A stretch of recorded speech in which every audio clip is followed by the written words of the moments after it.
Now for the final question of the night. Can the PNP save Jamaica? Like, ask you the question again. Can the PNP save Jamaica? Yes or no, my people? It's the final segment inside the Protection Fridays, my people. Work together, everybody. Get this video to 500 likes and share the video and tell me if you think the PNP can save Jamaica. Subscribe. I'm going to play this one. Listen to this. Imagine, you want to only 10,000 to borrow from the bank. Amount of questions they ask, amount of documents you have to sign, amount of collateral you have to have, a guarantor you have to have. You look at $10,000 now, amount of red tape you have to go through to get $10,000 to borrow from the bank, And the great Andrew Holness, aka Bro God, 28 account. Just took up his phone and call Barita Investment and say lend me 50 million. $50 million man get to borrow now without him sign a single document, No paper trace, no did up show. Say Andrew get $50 million for borrow now. How come? How come that happen? Imagine me saying if you want that 10,000 for borrow, more things have to go through, And the man have a verbal agreement to borrow $50 million from the investment bank. The bank money, And investors money, put their money in the bank, But yes, them take up $50 million and lend him and no paperwork for sure. Them the same that must pay back. Andrew, Bro God, 28 account, Chopper God, the greatest. People can't take away that from you. You're tough. Alright, so let's talk about it now. Here we go. One thing we know about Jamaican people, they're very fickle and they're very tricky. Maybe all that frustration or everybody I feel right now in this current state does not necessarily mean that it is time come. Or maybe it is just the fact that the people them just want a change overall and them just want to do away with this government. We have seen it. Because if it was so bad, then why would Prime Minister and the Holness win a second term? May I ask you the question again? Can the PNP save Jamaica?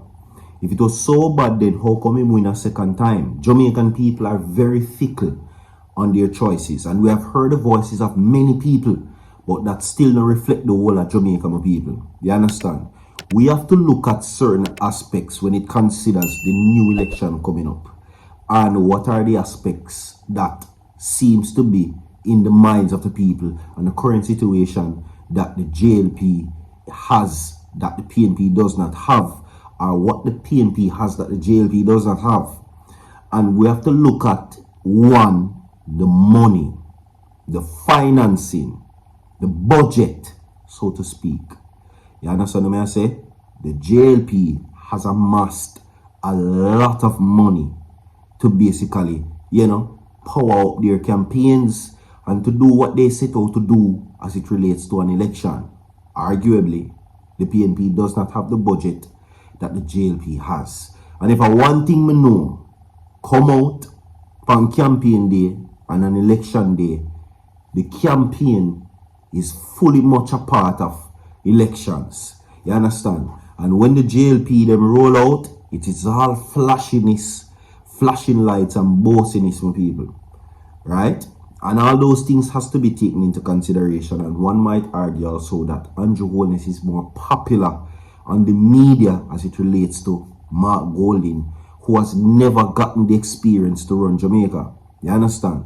I hear the Labour Party say that Mark Golding is an asset to the DNP because once he's there, it is a sure victory for them. You understand?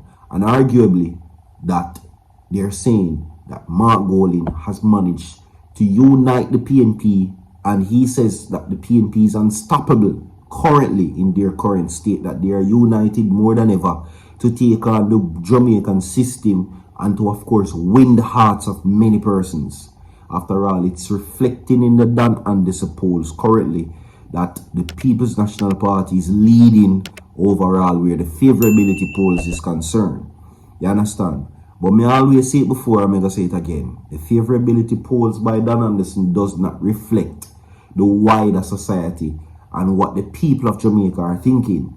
Everybody seems to be saying that time come and they are frustrated and they now feel the progress that was promised to them.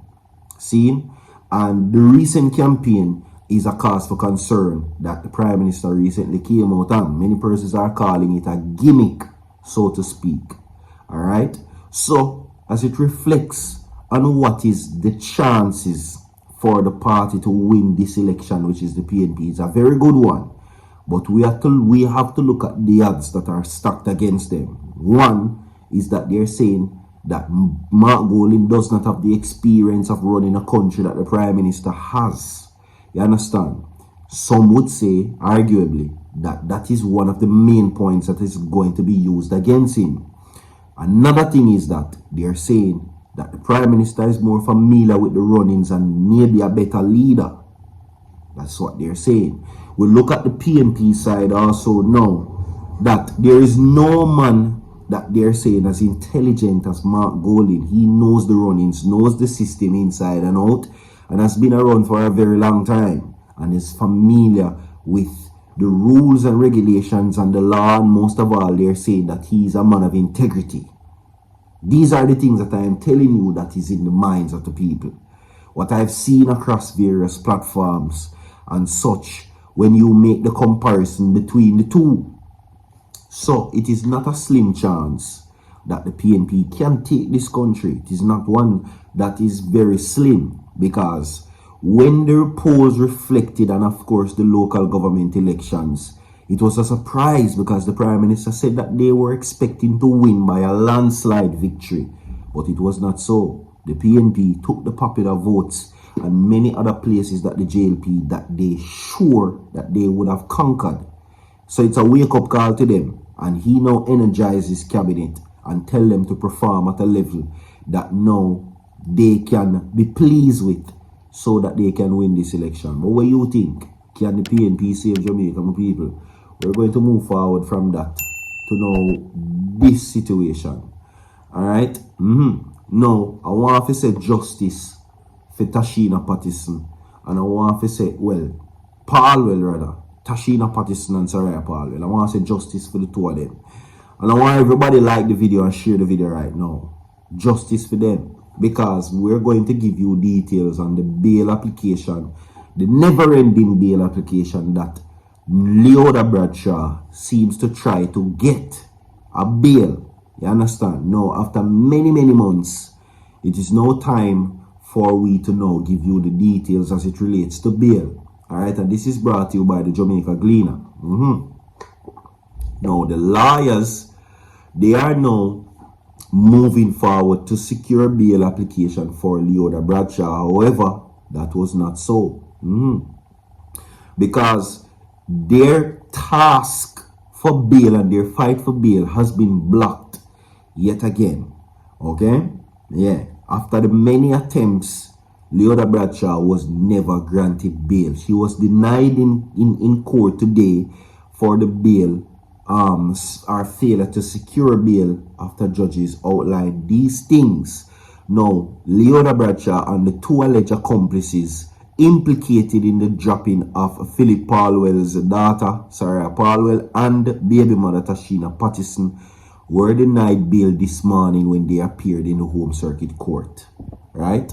Now, Bradshaw, who shares a youth with Paulwell, her cousin Roland Balfour, alleged triggerman David Smith, were all denied bail by Justice Tara Carr. Okay, the judge was handing down her decision and said she considered the prevalence of the offenses, the use of the weapon, that it was prohibited, and also that it was a contract dropping.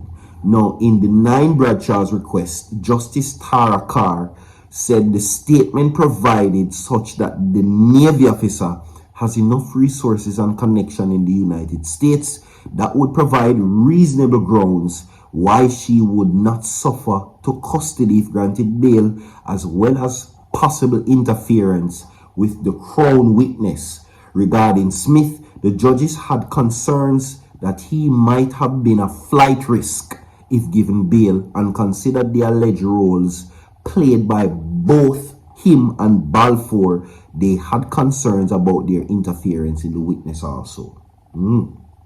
We're going to now move forward with this story for my people, where a woman was found in a very compromising situation. Yeah, she was found in a tree in St. Catherine. Yeah, she was found in a tree in St. Catherine, and it was suspected to basically be her unaliving herself. Okay? Now, she is Sasha Day, who was found in a tree from a, well, she was found from a staircase at her home in Bridgeview in Portmore on Wednesday. Very, very sad. Prayers goes out to her and the family. Also, condolences. Drop a like on the video, my people. Share the video. That is it. Big up on yourself. I'm out.